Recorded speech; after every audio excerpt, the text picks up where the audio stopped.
Muy buenas tardes. Quiero darle mi más cordial bienvenida a todas las personas presentes en el Paraninfo de la Universidad de Sevilla con motivo de la inauguración del congreso titulado Antonio, 100 años de baile. Tiene la palabra, en primer lugar, doña Concepción de Santa Ana Fernández, directora gerente de la Fundación Tres Culturas del Mediterráneo.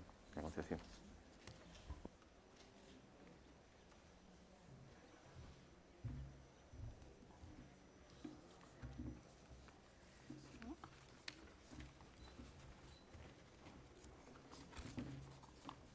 Ahora sí.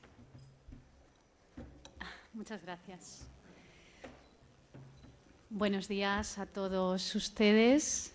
Muchísimas gracias, querido Juan Manuel Suárez Japón, que nos va a deleitar con la conferencia inaugural, catedrático de Geografía Humana de la Universidad Pablo de la Vide y el rector de la Universidad Internacional de Andalucía. Queridísimo Rafael Infante, coordinador de la Cátedra de Flamencología y alma mater de este congreso, que tanto esfuerzo y tanta ilusión le estás poniendo y que nos transmites a todos nosotros. Miguel Ángel Castro, rector magnífico de la Universidad de Sevilla, y también nuestro delegado del Gobierno de la Junta de Andalucía en Sevilla, Ricardo Suárez Antúnez, resto de autoridades, queridos amigos. Quiero decirles y compartir con todos ustedes que es para mí un inmenso honor dirigirme desde este atril, desde el rectorado de la Universidad de Sevilla, dirigirme a todos ustedes como directora de la Fundación Tres Culturas del Mediterráneo. Una institución que va a acoger durante 3 días el grueso de comunicaciones, de ponencias, de mesas redondas que integran este importantísimo Congreso Internacional. Antonio, 100 años de baile. Sin duda, un merecido homenaje a una figura universal de nuestra cultura en el centenario de su nacimiento. Venimos todos prácticamente de inaugurar también una importantísima exposición que rinde homenaje a esta figura tan emblemática. Y lo decía hace un momento nuestra consejera de Cultura y de Patrimonio Histórico, cómo Antonio el bailarín, y también gracias a su familia, fue capaz de llevar esa esencia del flamenco, esa esencia de Andalucía, esa esencia de España, pues al ámbito internacional. Y lo decía también esta mañana la consejera, en un momento donde las comunicaciones no eran tan fáciles y donde después de más de 50 años, pues todos nos sentimos orgullosos y en cierta medida también nos sentimos herederos de esa cultura universal que él compartió y pudo transmitir con toda la humanidad, porque hay que decirlo así, con toda la humanidad. Pero también yo quiero agradecer a Rafael Infante, a nuestro querido amigo Rafael, director del Congreso y coordinador de la Cátedra de Flamencología de esta universidad, por su esfuerzo, por su constancia, por su dedicación, por su pasión, por haber sabido también rodearse de grandes expertos, personas de la talla como Manuel Curao, como Marta Carrasco, con la que también he tenido la oportunidad de compartir palabras antes de nuestra llegada a este acto, o como Rosalía Gómez, para dar forma a estas jornadas y para transmitirnos a todos esa ilusión y esa admiración que siente por Antonio, pero también recordarnos la deuda que el mundo de la danza en particular y de la cultura en general tienen con su legado. En la Fundación Tres Culturas del Mediterráneo hemos sido testigos directos del proceso de gestación de este congreso. Yo también aprovecho para dar las gracias a mi equipo, porque ellos han sido también los que se han implicado, a la subdirectora de la Casa, Carmen Fernández Tábora, a nuestra directora de comunicación, que también nos acompaña, pero a toda la implicación de todo el personal de la Casa, porque esa ilusión ha sido constante y esa implicación por parte de todos los trabajadores también es un reconocimiento a esa figura internacional. Como decía, también hemos sufrido y hemos compartido con Rafael, pues cuando la pandemia, desgraciadamente, y otras adversidades pues se han cruzado en nuestro camino. pero también hemos sentido su entusiasmo cuando todas las piezas han ido encajando, cuando se ha ido conformando ese puzzle y empezó a vislumbrarse el horizonte que hoy por fin pues llegamos. Yo le decía antes a Rafael, Rafael, llegamos a buen puerto. Y él me decía también, cuando las cosas son difíciles y se llega a buen puerto, pues también la satisfacción es mayor. En nuestro caso, desde nuestra institución, desde que nos trasladó su propuesta para participar en esta iniciativa, sin duda alguna, lo tuvimos claro. Tenemos el gusto de poder acogerles en nuestro maravilloso pabellón Hassan II, por el que han pasado tantos y tantos artistas de tantas disciplinas, de las más diversas procedencias, en el que también hemos podido promover importantes seminarios, congresos internacionales, y por eso estamos convencidos de que ese escenario era el idóneo para repasar la vida y la obra de Antonio Ruiz Soler. Así que yo también públicamente quiero darles las gracias por haber pensado en la Fundación Tres Culturas del Mediterráneo como sede para desarrollar estos trabajos. Compartir con ustedes que es una institución en la que nos preciamos de amar la cultura en su sentido más amplio, de entender su poder para poder acercar pueblos, sociedades, realidades. Este sevillano universal que paseó el nombre de España y su danza por medio mundo, sin duda es un ejemplo de que el arte no conoce fronteras. De París a Nueva York, de Hollywood, por toda Iberoamérica, Israel, Inglaterra, Marruecos, Egipto, sin duda una figura universal. Por eso agradezco de nuevo a los responsables de este congreso por haber confiado en nosotros para acoger estas interesantes e intensas y, permítanme decirlo también, históricas jornadas. Yo estoy convencida de que este congreso va a pasar a la historia del mundo del flamenco como algo histórico. Y, por supuesto, a la Consejería de Cultura y Patrimonio Histórico de la Junta de Andalucía, a la Universidad de Sevilla, a su rector, gracias siempre por tu acogida y gracias siempre por que estemos colaborando, que estemos trabajando conjuntamente. Por supuesto, al Ayuntamiento hispalense, a esta magnífica ciudad de Sevilla, por contribuir entre todos a que esto pueda ser una realidad. Muchísimas gracias.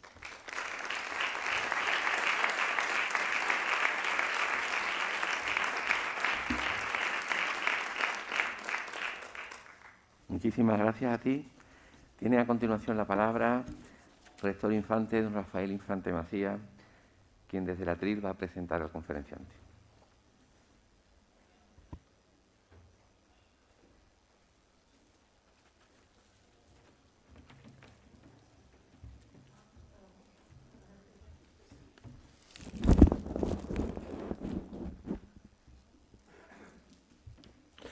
Excelentísimo señor rector de la Universidad de Sevilla, excelentísimo señor rector honorífico de la Universidad Internacional de Andalucía, señora directora de la Fundación Tres Culturas, queridos artistas que nos acompañáis aquí, queridos amigos y compañeros, señoras y señores.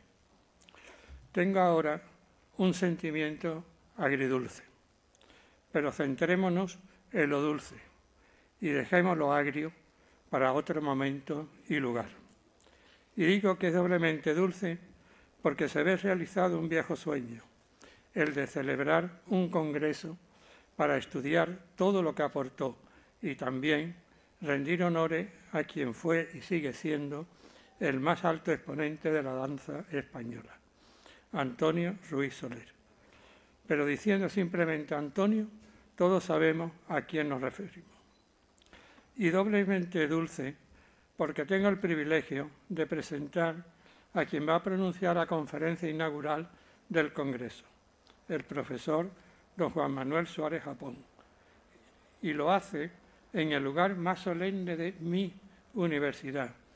Y empleo el mi, señor rector, no como sinónimo de poseedor, sino como sinónimo de ser poseído.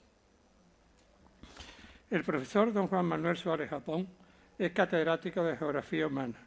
Impartió docencia en las universidades de Córdoba, Cádiz y en la Pablo de Olavide. dejando una profunda huella en todos sus alumnos. Ha desempeñado diversos cargos académicos, entre ellos el de rector de la Universidad Internacional de Andalucía.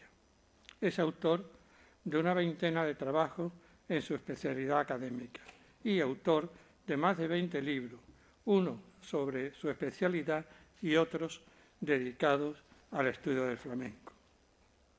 En el ámbito político ha desempeñado diversos cargos, entre ellos el de consejero de Cultura y Medio Ambiente en el periodo 1990-1994. Y aquí hay que destacar su ingente labor en pro del flamenco.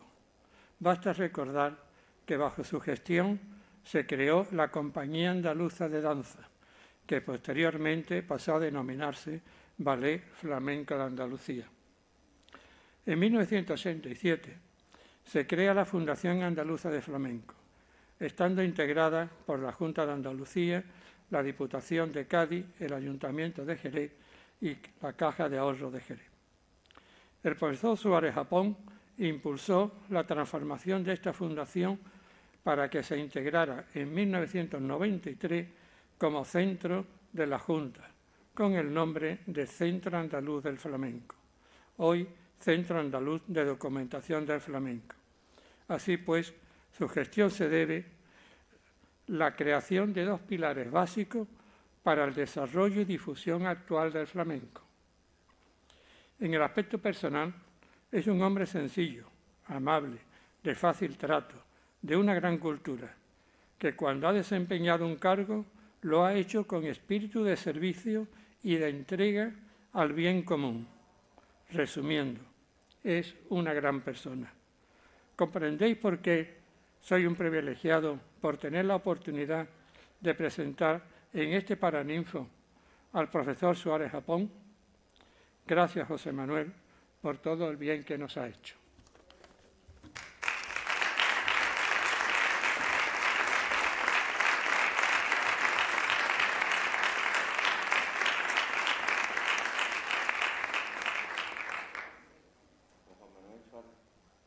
Juan Manuel Suárez Japón tiene la palabra para disertarnos acerca de la conferencia Antonio Ruiz Soler, el marco histórico-cultural de su larga trayectoria artística.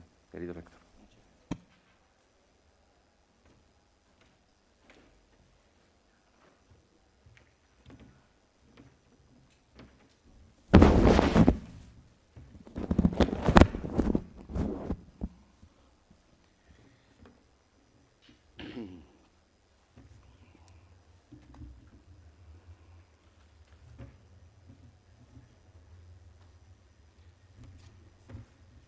Con el permiso del señor rector y supongo que con vuestra benevolencia me voy a quitar la máscara del zorro esta para poder hablar con normalidad.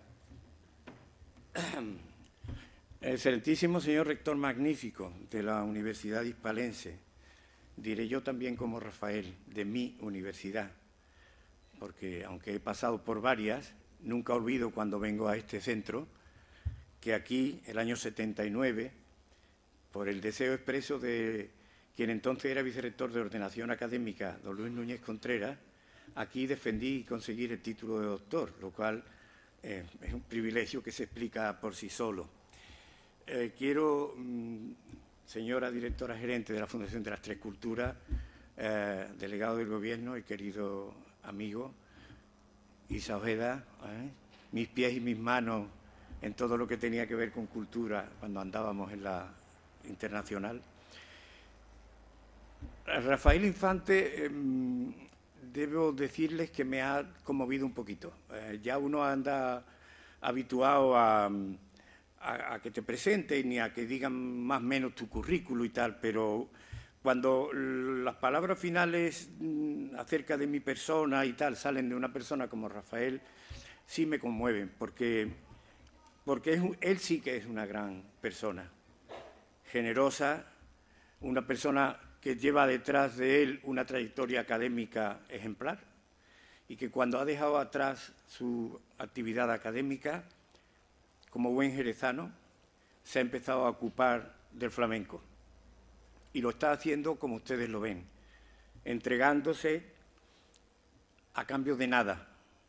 Y no solo a cambio de nada, sino teniendo que solicitar ayudas aquí y allá con respuestas de diferente tenor.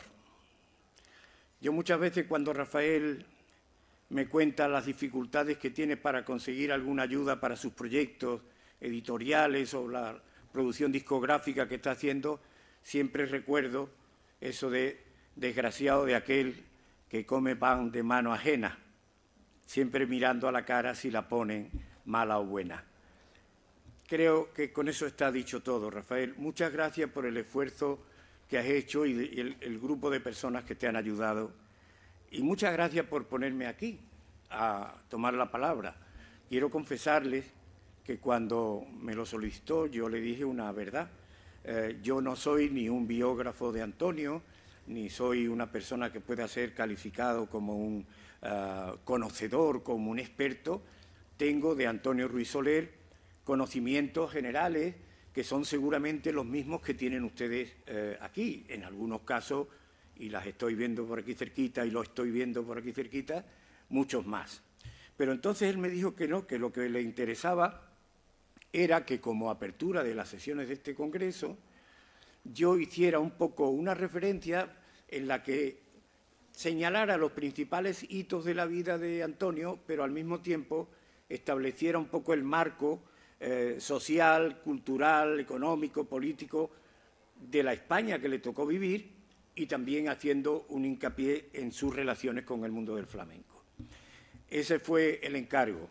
Yo me acordé de aquella anécdota, no anécdota, sino aquello que se cuenta de Lope de Vega, cuando doña Violante, una poderosa señora de la corte, le encargó que de inmediato le hiciera un soneto, y él empezó diciendo: un soneto me manda a hacer Violante y jamás me he visto en tal aprieto. Pues, en cierto modo, estas dobles sensaciones tuve yo cuando se me encargó esto. A Rafael no se le puede decir que no, y yo no se lo iba a decir. Y en segundo lugar, porque de lo que se trataba era no de hacer la biografía de Antonio, que ya les digo, si hubiera sido ese el encargo yo no estaría aquí, sino de establecer algunos hitos de la vida de Antonio y relacionarlo con el mundo, sobre todo con la España en que les fue tocando vivir. La España y la Sevilla de Andalucía les tocó vivir.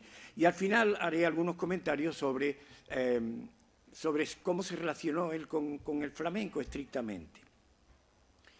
Pues bien, Antonio abre los ojos en el año 1921 en una ciudad, la ciudad de Sevilla, que preparaba entonces, recién conseguida, la autorización para hacer la Feria Iberoamericana del año 29, preparaba entonces semejante magno acontecimiento. Como pasó 40 y tantos años después, o 60 y tantos años después mejor, la ciudad estaba con la Expo 92, con esa mezcla de escepticismo y de esperanzas, de que el acontecimiento pudiera servir para mejorar no solo la ciudad de Sevilla, sino también la condición de vida y de bienestar de los ciudadanos. Esa década en la que Antonio viene al mundo es una década importante para la historia española, también para la historia del flamenco, porque se produjeron acontecimientos muy positivos, la neutralidad de España con relación a la Primera Guerra Mundial de 1914 al 19, esta condición de neutral había permitido a España convertirse en un gran mercado para los contendientes y, por tanto, cogió las arcas del Estado en buena situación y, por eso, cuando se produjo la estabilidad, el punto de estabilidad política que supuso la llegada de don Miguel Primo de Rivera, del general Primo de Rivera, España tenía una buena situación y este dictador fue, como tantos otros dictadores, muy proclive a desarrollar las obras públicas y fue una época de mucho trabajo, de mucha ocupación, una época buena. Si bien también fue un momento en que no tanto la materia, sino el espíritu del país sufrió mucho, porque ese país que llevaba ya varios años empeñado en la guerra con Marruecos, sufrió justamente el año que nació Antonio un desastre que se llama el desastre de Anual, una derrota fortísima con gran cantidad de pérdidas humanas y una victoria al quien era el jefe de los rebeldes rifeños, Abdelkrim. De modo que fueron alternándose una cosa con otra. Desde el punto de vista del flamenco, es imposible hablar de la década de los 20 y no citar, en primer lugar, el concurso de Granada del año 1922, que el año que viene será centenario también. Este es un fenómeno, yo me atrevería a decir, desigualmente conocido, porque hay cosas que son tan conocidas que se han convertido en un tópico y otras muchas que, en cambio, pues han quedado en la sombra. Entre las que han quedado como casi un tópico es que todo el mundo sabe que el Festival de Flamenco de Granada del año 22 fue propulsado por una especie de espuma de la élite de la intelectualidad y de la creatividad española. Todos lo sabemos, que fue un concurso promovido por Manuel de Falla, Turina, Óscar Esplá, Fernando de los Ríos, Ginés de los Ríos, pintores como Manuel Ángeles Ortiz, como escritores como Federico García Lorca, Juan Ramón Jiménez, Ramón Pérez de Ayala e incluso el matador de toros Ignacio Sánchez Mejía. En los prólogos de la gestación de este congreso, digo congreso con toda intención y no concurso, el primer paso que todos estos intelectuales dieron fue reunirse en Granada y con fecha 31 de diciembre del año 21 elevaron al ayuntamiento una carta en la que se le pedían 12.000 pesetas para poder hacer el congreso. O sea que, como veis, en la vida del flamenco y en la vida de todo lo que rodea el flamenco hay viejas tradiciones para casi todo. Esto de hacer proyectos pero tener luego que buscar los recursos fuera no ha empezado con nosotros. Recuerdo bien que hablando del Congreso, que esta iniciativa, a su vez, es inexplicable sin saber cuál era la situación del mundo intelectual y la reflexión y la percepción que se tenía del flamenco justamente por ese mundo intelectual. Es decir, el Congreso de Granada no empieza porque un día están reunidos tomando copas en Granada y deciden hacerlo, sino porque sobre el flamenco gravitaba entonces una visión peyorativa insoportable que tuvo sus orígenes en la generación del 98. La generación del 98, como sabéis, cuando empieza a generar los movimientos que se llamaron de regeneracionismo, a todo lo popular, no solo al flamenco, a toda la afición o la tendencia que los ciudadanos españoles tenían por lo festivo, ya fueran los toros, las romerías o el flamenco, los consideraba ni más ni menos que como una de las causas de los males de la patria. El antiflamenquismo, con Eugenio Noel, que es el nombre al que siempre lo asociamos, fue, por tanto, una de las razones que estos hombres tuvieron a bien hacer. Fijaos bien cómo sería ese ambiente, que en el año 1908 la autoridad gobernativa de Madrid decidió prohibir los cafés cantantes, que habían sido hasta entonces una institución fundamental para la historia del flamenco. Pero lo importante no es que lo tomaran esa decisión, sino que el Flamencópolis, que como sabéis es una fuente de mucha información para nuestras cosas, publicó un recorte de un periódico, Nuevo Mundo, que decía así la noticia de la prohibición de los cafés cantantes. Con la desaparición de esos focos a que solían concurrir el hampa trasnochadora de Madrid y donde más de una ocasión sucedieron crímenes de sangre, se hace gracias a los principios de la moral y de las buenas costumbres a que la autoridad tiene el deber de servir. O sea que los cafés cantantes, miren cómo se consideraban, ¿no? Nosotros, cuando hablamos de eso, estamos pensando en una cosa distinta, pero por lo visto en Madrid, según dicen ellos, era el lugar del hampa trasnochadora. Exageraciones que solo se pueden explicar por la prolongación de estos ideales. También en el caso de los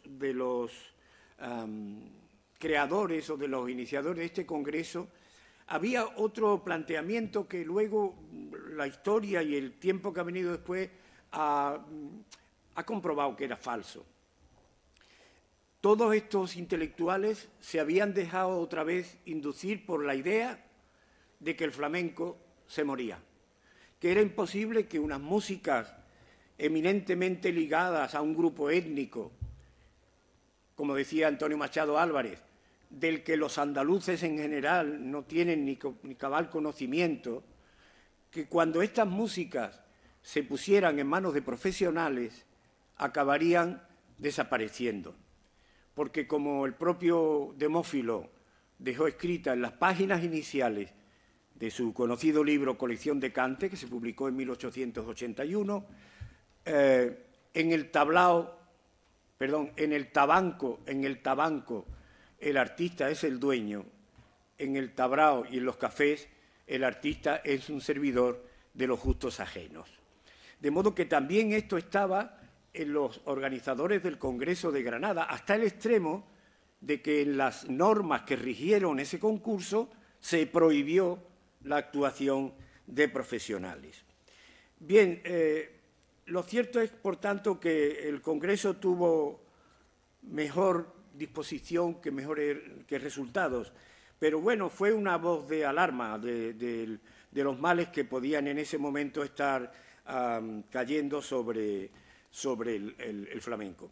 Lo que pasa es que los directores, los gobiernos de Madrid que prohibieron los cafés cantantes y tan preocupados como estaban por la moral y las buenas costumbres, ignoraban una cosa, que los flamencos son, antes que otra cosa, son supervivientes.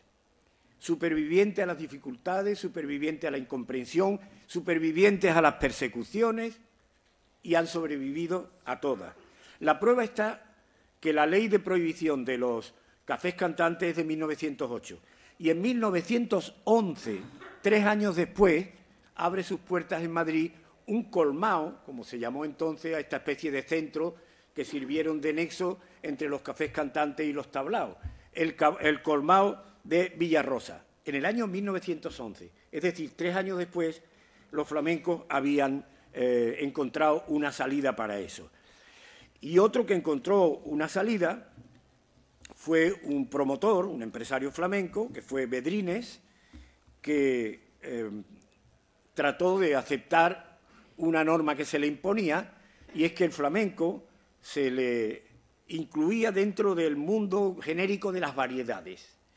En variedades donde podía ver, como fueron los grandes turpes, las grandes tournées de los años 40, de los años 50, pues una señora que bailaba jota, uno que hacía juegos de mano, el otro que, en fin, que era chistoso, y ahí de pronto pues aparecía un señor en una silla y otro al lado con una guitarra, y se ofrecía el flamenco dentro de ese envoltorio completamente indigno, al menos desde nuestro punto de vista de hoy.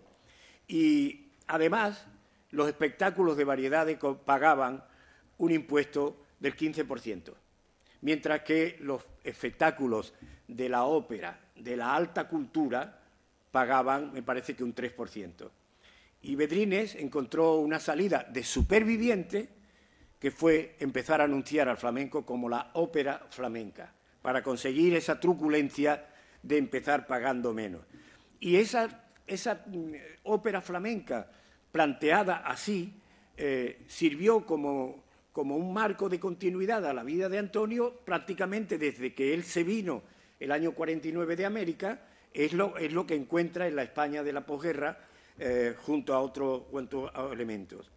Sin embargo, esta etapa de los años 20 en los que Antonio nace, es lógico pensar, y ustedes a lo mejor lo están pensando diciendo, bueno, ¿y qué tenía que ver Antonio con todo esto? Bueno, pues tenía que ver porque Antonio nace en 2001, pero fue desde muy pronto un artista de una precocidad extraordinaria. Sus biógrafos ya registran en 1928, o sea, un niño que tiene 7 años, registran ya su primera actuación en el Teatro del Duque de Sevilla. Después baila en el Pasaje de Oriente. Más tarde sorprende haciendo ya una primera salida para bailar a Lieja, a Bélgica. Y baila también en una fiesta en honor del infante Don Carlos, que había venido a Sevilla. Y en el año 29, en plena Feria Iberoamericana, bailó también ante los reyes Alfonso XIII y Victoria Eugenia. Todas esas actuaciones, además, Antonio las completaba con un proceso formativo muy riguroso y con maestros como Pericé, como Otero, como Frasquito y como Realito, es decir, lo mejor que en ese momento podía encontrar en su Sevilla para hacerse lo que finalmente fue, un bailador de una importancia extraordinaria. Hay un momento importante que es cuando los empresarios deciden unir a Antonio con una muchacha sevillana que era 3 años mayor que él, se llamaba Florencia Pérez Padilla, pero al que todos conoceremos si yo digo que era Rosario. Rosario, la compañera de Antonio. Antes de saltar a América en el año 37, la pareja había actuado en 1000 sitios, ganando en solidez, en prestigio profesional. Por señalar algunos apuntes, se recuerdan, los biógrafos recuerdan las actuaciones de ellos en el Cursal, donde coincidieron con Pastora Pavón y con el Niño de los Peines, o con Manuel Vallejo, y frecuentaban estancias en Barcelona, donde se produce el encuentro con Vicente Reyes, que, vuelvo a decir otra vez, que al decir de sus biógrafos, fue cuando Antonio y Rosario comenzaron a bailar creaciones coreográficas de cultura música, como el bolero de Ravel o la danza quinta de Enrique Granados. Es decir, que el año 29, en los años 20, perdón, y hasta que en 1937 el empresario Marchesi les da la salida para escapar de la crueldad de la guerra y les da la posibilidad de actuar en América y se marchan, hasta entonces él había tenido una vida muy llena justamente por su precocidad a la hora de abordar esta profesión.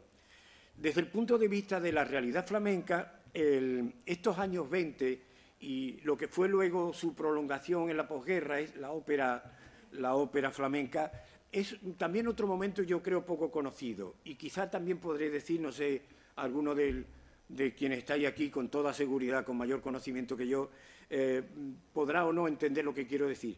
Desconocido porque algunos consideran que fue una edad de oro del flamenco.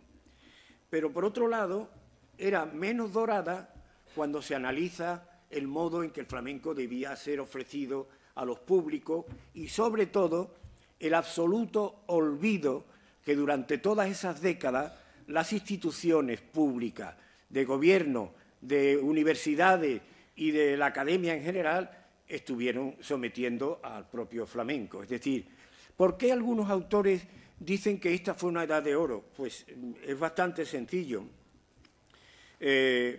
Porque si uno coge la nómina de los artistas que había entonces, en el cante, en el toque y en el baile, evidentemente poco se puede discutir. Miren, puedo decir algunos nombres y ya ustedes me excusarán porque será imposible decir todos, ¿no? Pero decir que en esos años muchos de los artistas que nacieron al final del 19 y que estaban desarrollando la plenitud de sus carreras hasta que los cortó la Guerra Civil, pertenecen a esta época. Antonio Chacón, Manuel Torres, Juan Mojama, Pastora Pavón y Tomás Pavón, o un tal Manuel Jiménez Martínez de Pinillo, que como sabéis es Manuel Vallejo, que justamente en el año 26 recibió la segunda llave de oro del flamenco. Fue tiempo de guitarristas importantísimos como Manolo de Huelva, Ramón Antúnez Salazar, que yo creo que junto con Sabica, Ramón Martínez Montoya Salazar fue uno de los primeros guitarristas que trascendieron nuestro país y que hicieron conocer y valorar la guitarra flamenca en el exterior. Me permitiréis un breve excurso personal por aquello de los Japón, que Montoya, Sabica fue desde el principio de América, pero Montoya fue uno de los primeros tocadores de guitarra que en los años 20 llegó a Japón. Y el deslumbramiento que allí creó fue tan grande que el gobierno japonés le concedió la posibilidad de contratarlo durante 6 años seguidos, no dejándolo al albur de que el programa de le permitiera ir o no, sino que el gobierno japonés descubre que la pasión de los japoneses por la guitarra está suscitada sobre todo por un artista como Ramón Montoya e interviene de esa manera. 6 años que, por cierto, Ramón Montoya no aceptó y que prefirió seguir decidiendo cuándo iba y cuándo no. Niño Ricardo, Melchor de Marchena, los bailes de Faico, de Antonia Merced, de la Argentinita, y luego de su hermana Pilar López, que fueron a su vez fuente de una generación de bailadores y bailadoras extraordinarios que pertenecen ya a la transición entre los años 60 y 70, de los cuales algún ejemplo tenemos aquí, ¿verdad, Pepa? Muchas gracias por estar aquí. Y luego las cimas del baile, que creo yo, y lo creo porque os he leído a los que sabéis, que José Greco, Pastora Imperio y Vicente Escudero son como las grandes luminarias dentro de ese universo del baile que estaba desarrollándose en España justamente en los años en que Antonio estaba en América. De Vicente Escudero hay una excelente biografía de José Luis Navarro, que está ahí soportándome, y de él llega a decir Juan Vergillo, otro gran estudioso de estos temas, que acaso fuese el más influyente de los bailadores del siglo XX. Pero todo eso, la aparición de las primeras compañías, la Argentinita debutó en el año 33 con su compañía en el Teatro Español de Madrid, aparece aquel espectáculo de las calles de Cádiz, donde está la Macarrona, la Malena, Fernanda Fernández, etcétera. Hay un movimiento artístico no solamente de cante, sino en general de baile, de guitarra. Es una edad de oro, no hay ninguna dificultad. Pero sí es cierto que el flamenco se ofrecía en unos envoltorios un poco dignos, mezclado con cosas muy variopintas, y desde luego que seguía existiendo, prolongado desde la generación del 98, esta forma de mirar de mala manera a esta cultura popular nuestra que es el flamenco. En la segunda parte, ya después de la guerra, tenía aquí una nota, no sé si resultará, en fin, que la guerra sirvió para romper la vida de mucha gente. Unos que la perdieron y otros que tuvieron que vivir de una manera un tanto excepcional. He leído que, efectivamente, la mayor parte de los artistas durante la guerra estuvieron en el sitio donde les cogió. Es decir, que más que militancias activas, que las habría, militancias activas, en fin, credos que les llevaban hasta la muerte si fuera preciso y tal, una gran parte de los artistas supervivientes se quedaron donde estaban. Por ejemplo, la guerra cogió a Pastora y a Pinto en Madrid y allí se quedaron hasta el año 39. La Argentina y su hermana Pilar López estaban actuando en el extranjero y no volvieron hasta el 45. Sabica se marchó a Argentina. Ramón Montoya estuvo durante mucho tiempo viviendo en París, donde él mismo ha dejado dicho que coincidió con Vicente Escudero y lo dice de una manera, que vivía allí al margen de lo que ocurría en España, conviviendo con las vanguardias parisinas y mostrando su baile flamenco en los escenarios más selectos. Pero, en fin, después de la guerra hay nuevas generaciones de brillantísimos artistas y centros de difusión del flamenco que volvieron a ser centros andaluces y también los grandes centros madrileños. Esta es muy curiosa, es una constante de la vida de los artistas y aquí creo que no me dejarán mentir. Es decir, por mucha que nuestras raíces, nuestro origen y nuestra razón de ser sea andaluza, es verdad que cuando el flamenco se convierte en un producto que necesita mercado, Madrid se convierte en un mercado absolutamente determinante. Cuando hicimos Manuel Morao y yo el libro de conversaciones con él, me decía, no, yo hice lo mismo que hacía todo el mundo aquí. Yo primero cantaba aquí en las fiestas, en los tabancos. Después me fui a unas fiestas que se hacían en Sevilla, en la Alameda de Hércules, que ponía allí unas casetitas, no sé qué. Ya luego vino Caracol, me llevó a Barcelona y al final acabé en Madrid. Y dice, y eso es lo que hacían todos. Y me acuerdo que yo le dije, el cursus honorum. Y me dijo, yo no sé lo que es eso, sobrino, el cursus honorum. Pero era un poco el itinerario normal de los artistas, que al final buscaban en Madrid el trabajo, lo cual ha llegado, y lo debo decir, lo cual ha llegado a formular algunas elucubraciones acerca, poco más o menos, de que Madrid fuera la cuna del cante, ¿no? Estamos aquí los andaluces peleándonos por ver dónde está la cuna y ahora resulta que va a estar en Madrid. Pues, en fin, también es verdad que de esta segunda generación había en Flamencópolis, en esa revista, había una relación de los que calcula el que habían pasado en esos años, final de la segunda parte de los 30, 40, 50, de los que habían pasado por los dos colmados más importantes de Madrid, que eran los Gabrieles y Villarrosa.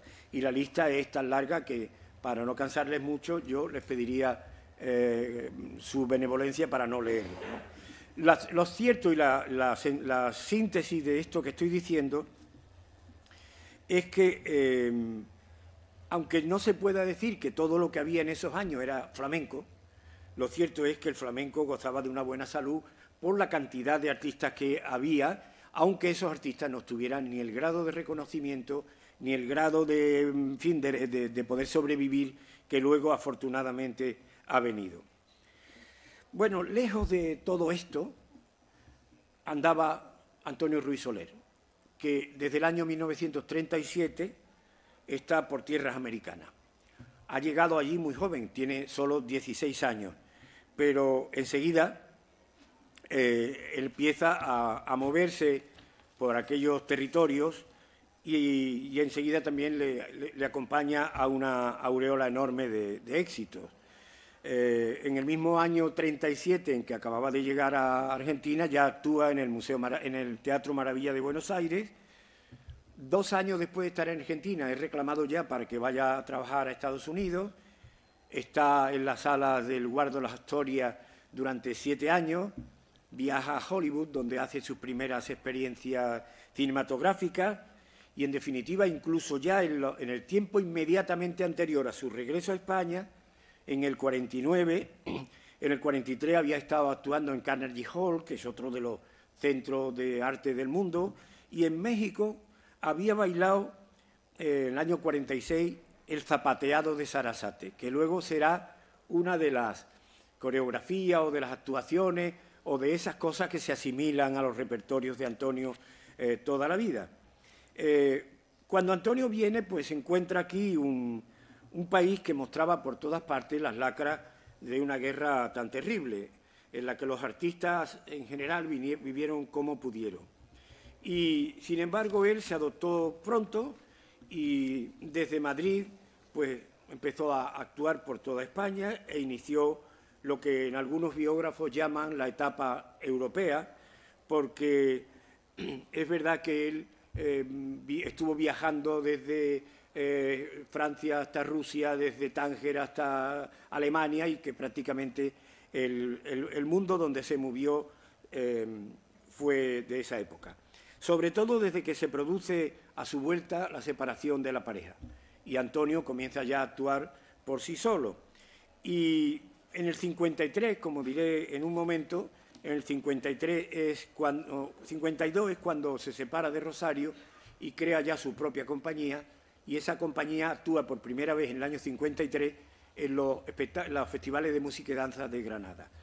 Llegaré ahí tras decir que, como ocurre muchas veces, en plena desolación están escondidos los focos de una superación de esa misma desolación, que muchas veces el germen de la recuperación hay que buscarlo en el fondo de los desastres.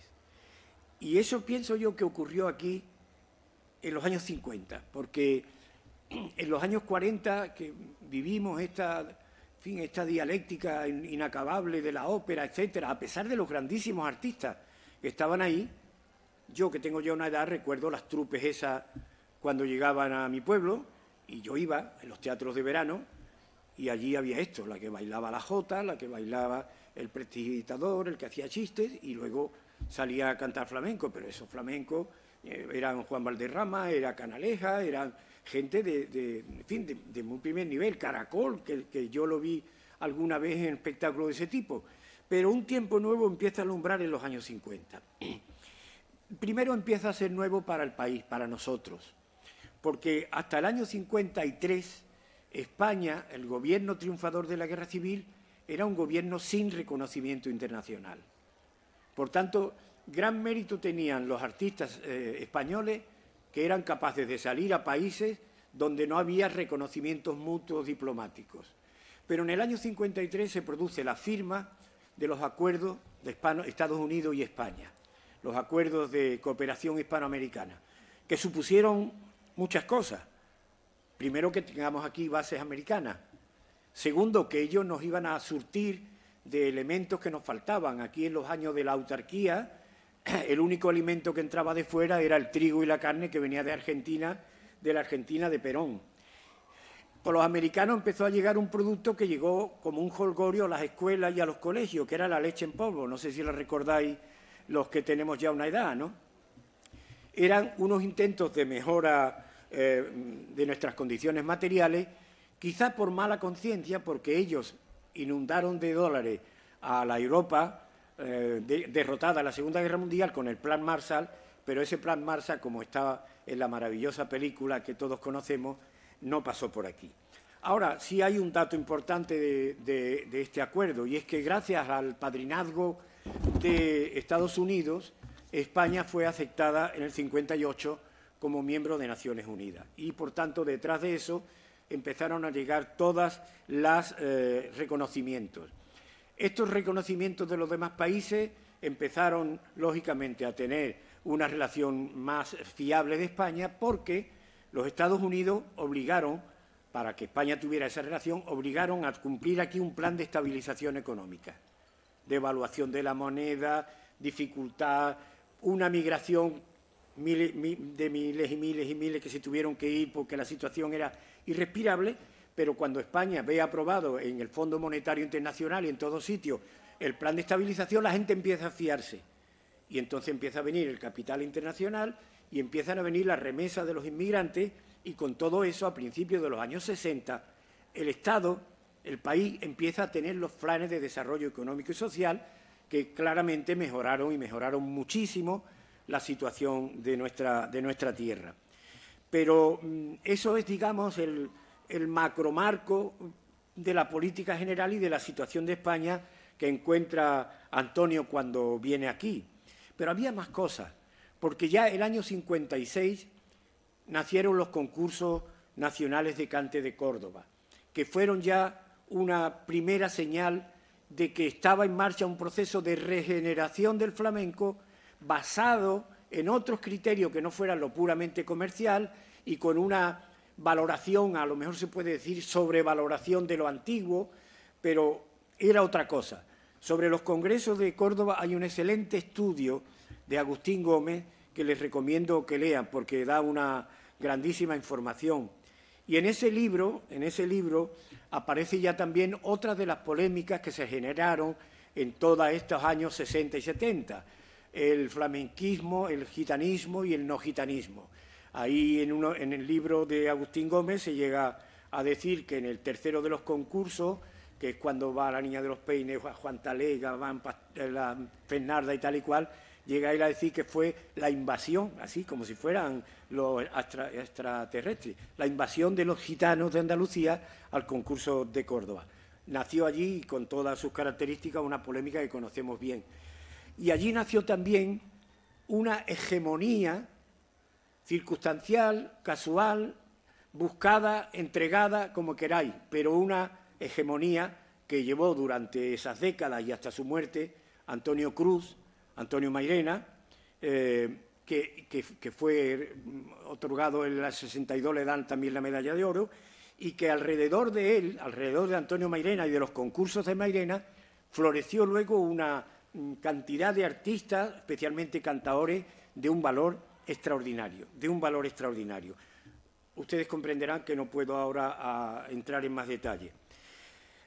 Después, esta primacía de Antonio Mairena derivó hacia un movimiento, el llamado mairenismo, que es también hoy, sigue siendo uno de los grandes objetos de polémica, de discusión, de eso que nos gusta tanto a los aficionados, de discutir si son galgos o si son podencos.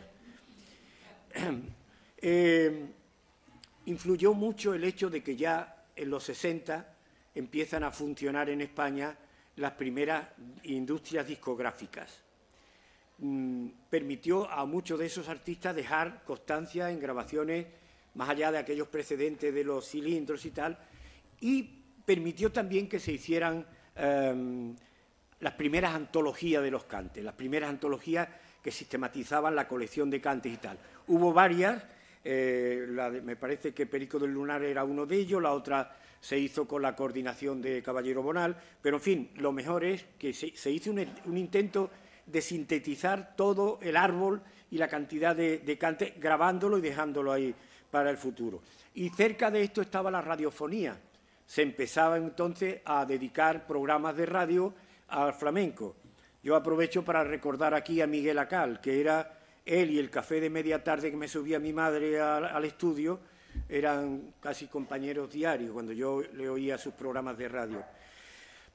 Todo eso fue también empujado por el nacimiento de una afición al flamenco que iba creciendo no solo en las clases populares, sino también en clases sociales medias y elevadas. Y eso significó un movimiento de agrupación de esos aficionados en peñas y luego también una proyección externa en los festivales. Los años 60 y los 70 son fundamentalmente los años del festival en los que, en cambio, Antonio no fue nada proclive, como ustedes saben, a participar ahí, pero por esos festivales pasó una nómina de artistas, guitarristas, bailadores, bailadoras y cantadores y cantadoras que están ahí para la historia. Y no quiero terminar esto sin decir que yo creo que de esos años, de lo que pudiéramos llamar, aun con el riesgo que tienen las palabras, que pudiéramos llamar renovación o recuperación del flamenco, yo creo que hay una obra que merece ser citada aquí, y es la síntesis extraordinaria que supuso Rito y Geografía del Cante y el Rito y Geografía del Baile, que hicieron un equipo al frente de los cuales está una persona a quien conocéis y a quien yo profeso no solo admiración, sino devoción, José María Velázquez Gastelu. Pues bien, Antonio, durante todo ese tiempo, y voy a ir llegando ya a la parte final, durante todo ese tiempo pues está trabajando. Cuando se separa de Rosario, él tiene mercado para trabajar él solo cada vez que quisiera. Es más, en algunos momentos incluso hubo un reencuentro de los dos para actuaciones puntuales. Pero yo me quiero referir a que es en el año 53 cuando ya Antonio crea su compañía, el ballet de Antonio. En esta etapa tendrá también un rifirrafe con Gades a propósito de la dirección del Ballet Nacional Español, pero dejémoslo, no entremos en esto porque yo no quiero tenerles aquí esperándome hasta mañana. Lo que sí me interesa es contarles ya como final de esta intervención mía, es la idea que yo recojo de Morao, de Manuel Morao, que es también un oráculo. Morao nació en el 29, solo unos años después de Antonio, y gracias a Dios está ahí con 92, ahora yo le digo, tío, estás capicúa, 92 y 29, y que este verano pasado en Coria le dimos una medalla, una distinción que se da ahí en la fiesta flamenca, y tuve la fortuna de estar con él, y aunque las piernas renquean un poco, su cabeza está igualmente lúcida. Pues bien, en esa compañía había todavía una presencia flamenca que no era muy extensa. Antonio tenía un espectáculo en el que hacía danza española y luego terminaba poniendo un apéndice de flamenco. Dice Morao que él hacía la alegría y hacía, el maltinete, que fue casi una creación de él, pero que la presencia del flamenco era escasa. Y dice Morao que él creyó entender siempre que cuando Antonio vino a España y se encontró además con un flamenco en otro de sus momentos de oro y conoció a todos los grandes artistas, que él como si sintió renacer en él sus orígenes sevillanos. Morao me decía, es que Antonio había visto bailar a las grandes, a todas las grandes las había visto él bailar, y esto lo conocía. De modo que cuando él llega y crea esta compañía, decide darle un poquito de más cancha al flamenco y contrata a Antonio Mairena. Y esto que les estoy diciendo, el copyright es Manuel Morao, y que además estará contento con que yo lo diga, pero que a lo mejor lo dice él también cuando venga. Y entonces le dijo a Mairena que le buscara un guitarrista. Y el guitarrista fue Morao, que ya estaba por allí, había vuelto de Barcelona y estaba viviendo allí, en el Villarrosa y por ahí, ganándose la vida.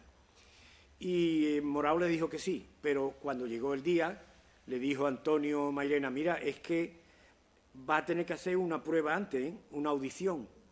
Y Morao dice, ¿yo? ¿Una audición? Con los años que yo llevo en esto y no sé qué.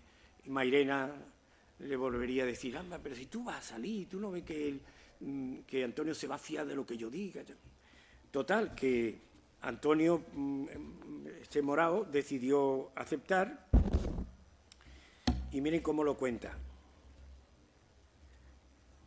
Llegó el momento y me puse a tocar.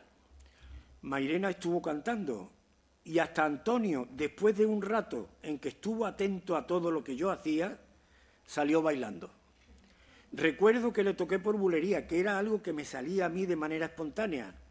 Y cuando él oyó el soniquete y el cante de Mairena, se levantó, dio unos pasos hacia el centro de la sala y dio unas pataditas. Esto es muy expresivo, ¿no? Se dio unas pataditas.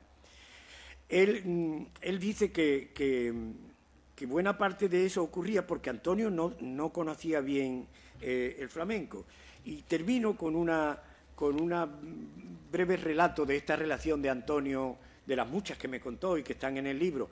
Por cierto, no vayan a buscar el libro, que está archiagotado, y ahora hay esto también es triste para nosotros como andaluces, ahora hay una empresa residenciada en Barcelona y que está gestionada por un francés que se llama Gilles, y está en negociación conmigo. En negociación conmigo quiere decir que, como yo ya está de acuerdo con todo, para reeditar el libro y para traducirlo al inglés y al francés. Y a mí me da mucha alegría, pero por otro lado digo yo, anda, que tenga que venir, Cristina, que tenga que venir un francés a reeditar un libro. Bueno, pues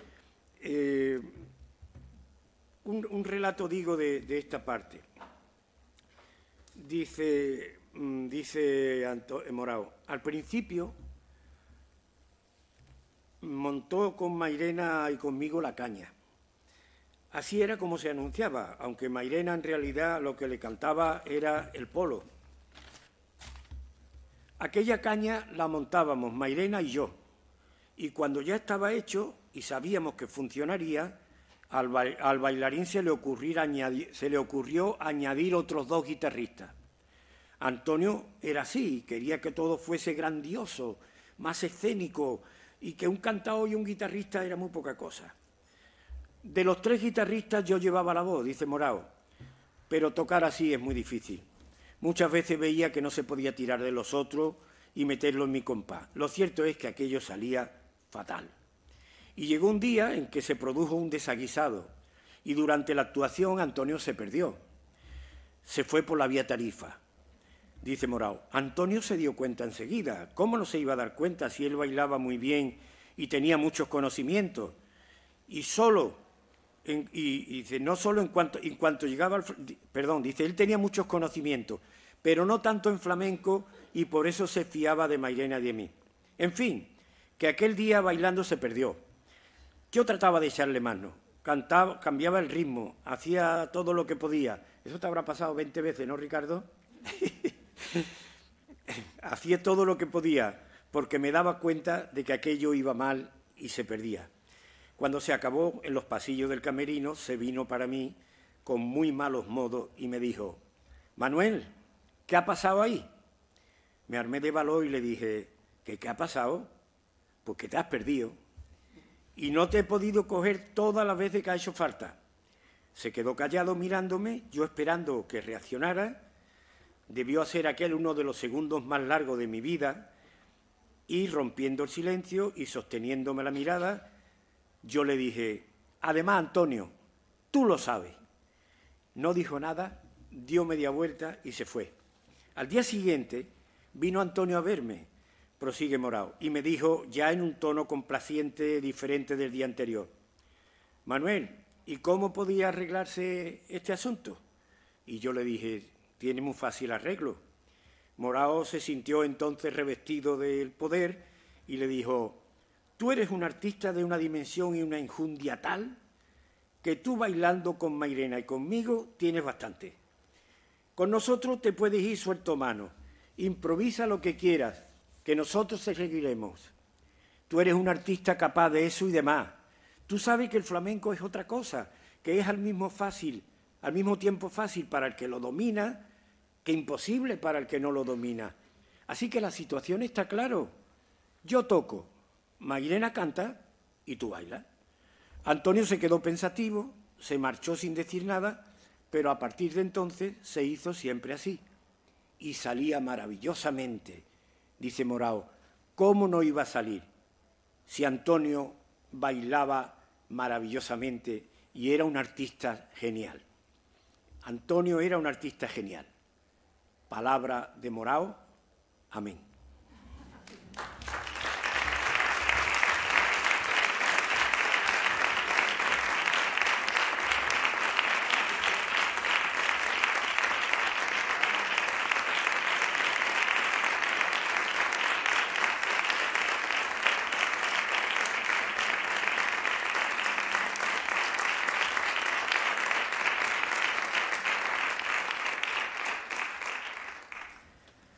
Muchísimas gracias, querido rector, querido amigo, por la disertación que nos has hecho en este rato, que a mí se me ha parecido que ha pasado en 2 minutos y que en realidad yo creo que nos has demostrado con creces que tiene las 3 grandes cualidades de un profesor universitario: la curiosidad, el conocimiento y la capacidad de encandilar. Así nos has ido mezclando la figura de Antonio con el flamenco en general, con la cultura y con la sociedad en todos los tiempos que correspondieron a la vida del gran artista. Muchísimas gracias. Bueno, yo quiero agradecer también a los organizadores, a ustedes los asistentes y a los participantes en este congreso, que para nosotros tiene una importancia y una relevancia muy singular. También quiero desearles el mayor de los éxitos al desarrollo de todas las actividades, querido Rafael, y como me consta que a las 13:30, de acuerdo con el programa, se ha cambiado la hora. Vale, bueno, de todas formas voy a ser breve. Estaba aún más apremiado porque creía que teníamos el cambio, pero ahora ya recuerdo lo que me has comentado. Perfecto. Bueno, en cualquier caso, que les deseo a los asistentes, a los participantes, el máximo éxito, que las discusiones, las conversaciones y las conclusiones nos permitan seguir avanzando en el estudio de una figura de esta talla y, por supuesto, felicitarte por lo que te acabo de decir, que me ha salido verdaderamente de mi ser universitario, y con admiración te lo digo, Juan Manuel. Muchas gracias. Para nosotros, para los universitarios, creemos, y así me quiero expresar, que lo que Antonio representa en el baile, o si me lo permiten, en la misma historia profunda del flamenco en su totalidad, merece, y lo digo como profesor sobradamente, ser parte de un congreso universitario, de un congreso científico, porque su obra, como la de todos los grandes maestros, es digna de un estudio pormenorizado que incluya distintos puntos de vista: históricos, artísticos, coreográficos, musicales y hasta sociológicos, como acabo de decir, teniendo en cuenta todo el contexto de su tiempo. Por eso, las ponencias y el debate posterior van a constituir, sin duda, un espacio para el intercambio de perspectivas sobre la figura de Antonio, sobre el baile y sobre el flamenco. Quiero agradecerle y felicitar y reconocer a mi querido y admirado rector Rafael por el trabajo incesante. En realidad, cuando Juan Manuel hablaba de tu entrega a los grandes proyectos en los que ha hecho a lo largo de toda tu vida, incluyendo la de ser rector de esta universidad, creo que se pone de manifiesto cómo cuando una persona ama algo, le puede entregar absolutamente toda su energía y todo su tiempo. La labor que está haciendo Rafael en la cátedra de flamencología, su defensa a ultranza de las actividades de la misma, la petición de fondos, que no siempre son exitosas, como bien se ha comentado aquí, pone de manifiesto que con un desinterés personal absoluto tiene un interés fundamental porque prevalezca todo el conocimiento, florezca y se desarrolle en torno a lo que es el flamenco. Y eso, en cierta medida, ha calado, ha enraizado en la forma de actuar y de desarrollar de nuestra universidad. Por eso son ahora numerosos las actividades que desarrollamos en nuestra universidad en torno al flamenco. Por supuesto, todas las actividades de la cátedra de Rafael, que dirige él, pero también las que desarrollamos en el Centro de Iniciativas Culturales de la Universidad de Sevilla durante todo el año. Por ejemplo, la última edición del disco que ha hecho José Valencia, tan precioso, en honor a Bécquer, coincidiendo con la efeméride que celebrábamos hace unos meses y que lo presentamos con un éxito extraordinario también en el CICUS. Bueno, para nosotros el flamenco, y en buena parte por la labor, el trabajo y la concienciación que nos ha hecho Rafael, es cultura, por tanto es conocimiento y es parte fundamental de nuestro desarrollo de conocimiento universitario. Quiero recordar una anécdota que me contó hace tiempo Rafael, que hace más de 50 años el cantaor Antonio Mairena, del que Juan Manuel en la última parte nos ha hecho una referencia interesantísima sobre cómo conjugaron los tres artistas en un momento determinado y por tanto estaba relacionado con Antonio Ruiz Soler, llevó a cabo un homenaje a la genial Pastora Pavón, a la niña de los peines, y le dedicó un lugar de honor en los sillones de esta mesa del Paraninfo que hoy ocupamos. Cuando se escribe, cuando se habla acerca de universidad y de flamenco, ese gesto de admiración que Rafael me contó y que yo lo cuento en numerosas ocasiones, marca para mí el inicio de algo que de alguna manera seguimos reivindicando aquí. Reivindicamos, como no puede ser de otra manera, la riqueza, la profundidad, la importancia de una manifestación que ya es, sin lugar a dudas, universal. Es un arte que está presente en cada inicio de curso académico, desde hace ya más de 7 años en nuestra universidad, en la que siempre un artista flamenco, ¿verdad, Rafael?, nos pone banda sonora de lo que va a ser el año en el que volcamos nuestra dedicación y esperanza. Declaro inaugurado oficialmente el Congreso en torno a Antonio y los 100 años de baile y les deseo a ustedes una feliz estancia en el desarrollo del Congreso. Muchísimas gracias a todos.